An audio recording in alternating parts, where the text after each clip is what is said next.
Isabela, bali ng lumaw, ating nilalang. Janice Ferrer, exhibidor. Janice Ferrer, exhibidor. Janice Ferrer, exhibidor. Number 6, ang isulat sa balon.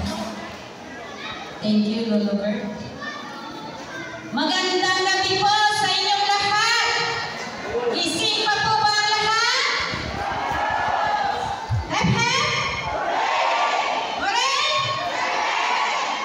Gising na gising.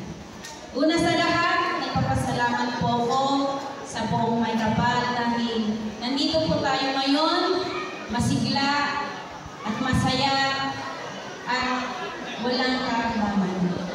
Ganon din po gusto ko pong magpasalamat sa ating butihing Kapitan Gonzales. Ganon din po sa Kapitan ng Panmalungaw.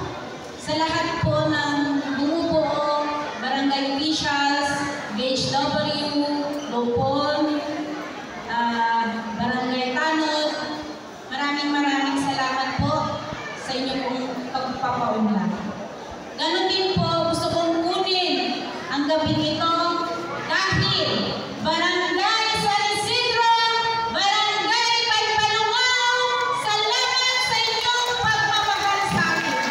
Maraming salamat po dahil ramdam ko ang inyong pagmamahal nung nakaraang ako po ay lumaban bilang isang independente.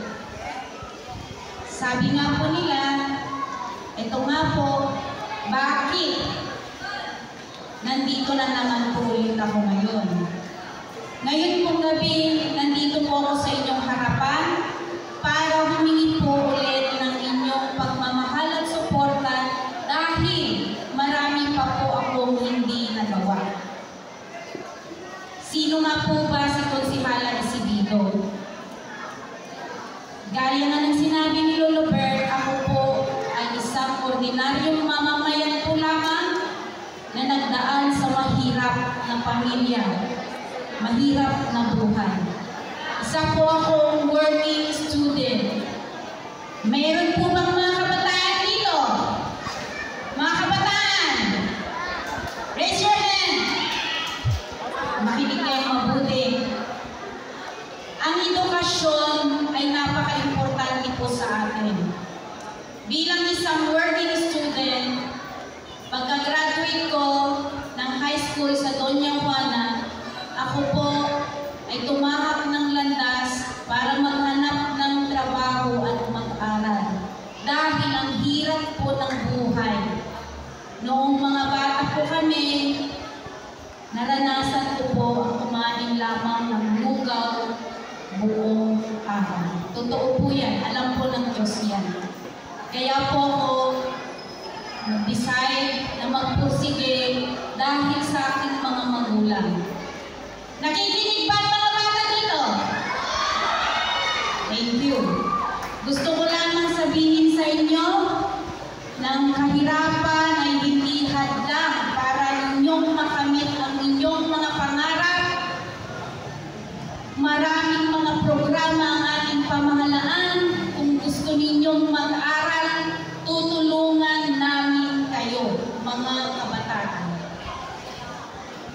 Kaya nandito po kami ngayon, ang Team Pagkakaisa. Bakit po tinawag na Team Pagkakaisa ang aming team? Ang layunin po ng Team Pagkakaisa, ang pagkakaisa namin sa lahat ng aming layunin na tulungan po ang mamamayan ng bayan ng Lupao.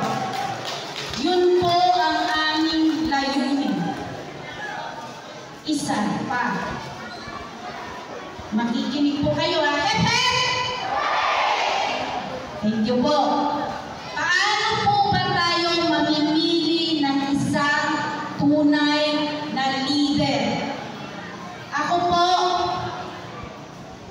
ay masigasig at pinag-aralan ko talaga kung sino at kanino po ako kakampi dahil bilang isang leader, kailangan meron kang mababang loob.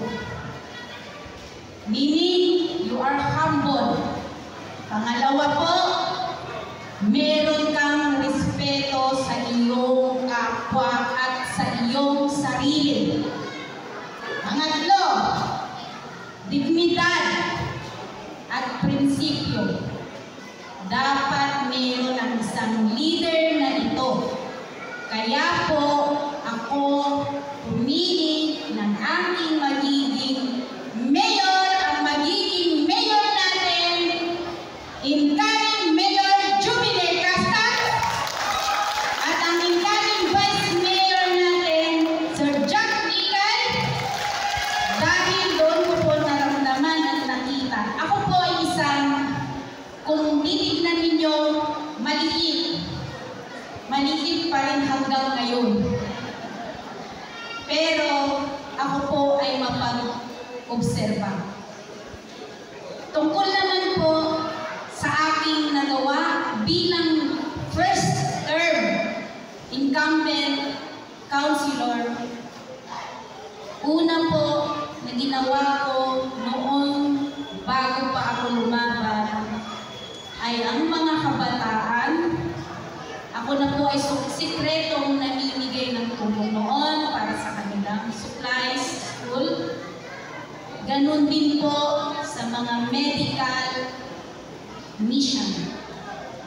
And of course, sa ating mga seniors, ang kanilang libreng gamot, wheelchairs, lahat po ng mga pangangailangan sa iba't ibang barangay para sa pangkalusugan ay akin po nagawa. Meron na rin po akong naipatupad na 3 batas, ordinansa, at 8 resolusyon para sa pangkalusugan at para sa mga kababaihan at para sa mga seniors, PWDs, and any single parent. Yun po yung mga nagawa ko sa aking unang termino.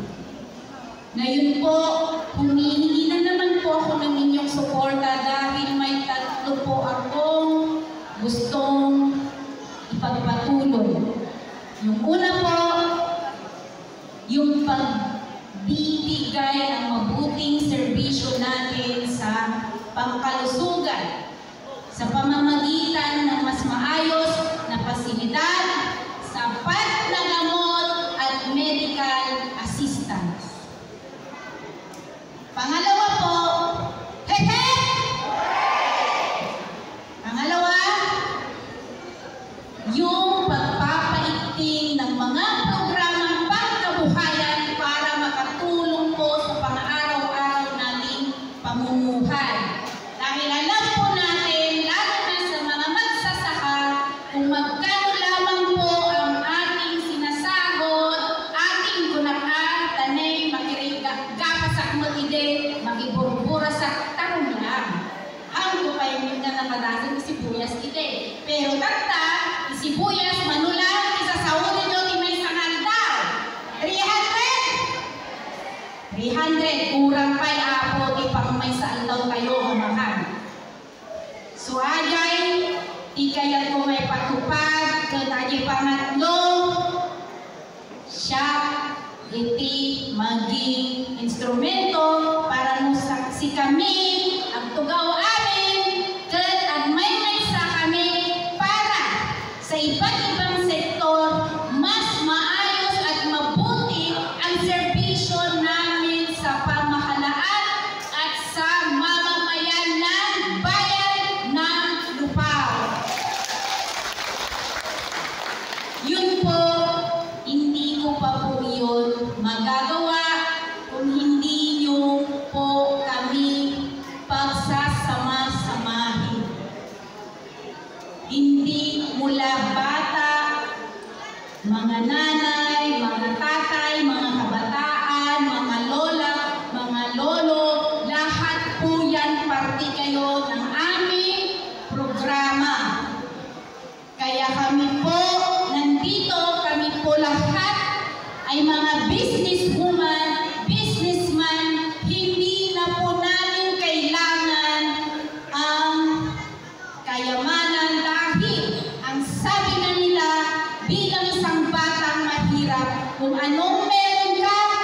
share your blessing.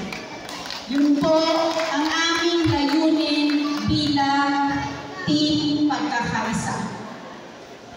Kaya po, pakiusap sa Mayo 12, huwag kayong matakot dahil walang makakabasa ng inyong papel kung hindi kayo lamang. Iboto niyo po kami, ang tamang leader na magsiservisyo po sa inyo.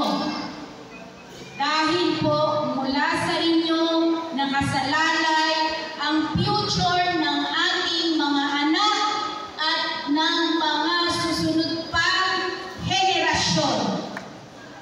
Kaya po, huwag niyo po kami kalilimutan, lalong-lalo na po ang ating congressman, congresswoman, Madam Mickey Piolago.